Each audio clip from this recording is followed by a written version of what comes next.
Hi hello. അപ്പോൾ എല്ലാവർക്കും ആദ്യം തന്നെ തിരുവാതിര ആശംസകൾ നേരുന്നു കേട്ടോ. ഈ വർഷം ഞാൻ ഒരു ഏകാദശി എടുക്കാൻ എനിക്ക് പറ്റിയിട്ടുണ്ടായിരുന്നില്ല കേട്ടോ. അപ്പോൾ തിരുവാതിരയെങ്കിലും എടുക്കാൻ പറ്റണമെന്ന് പ്രാർത്ഥിച്ചിരിക്കുമായിരുന്നു കേട്ടോ.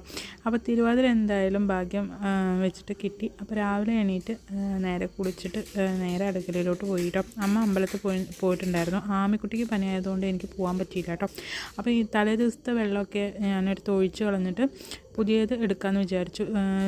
തലേന്നത്തെ ചുക്കുവെള്ളമൊക്കെ മാറ്റി എടുത്തു വെച്ച് എല്ലാം പുതിയത് എടുക്കാമെന്ന് വിചാരിച്ചിട്ട് എല്ലാ പാത്രങ്ങളും ഞാൻ കഴുകി വയ്ക്കുവാണ് കേട്ടോ.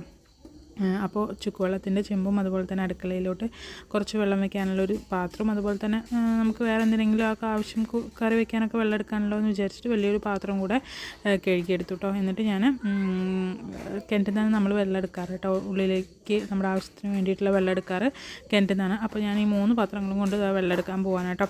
എന്നിട്ട് ചുക്കുവെള്ളത്തിൻ്റെ പാത്രം ആദ്യം തന്നെ വെച്ചു.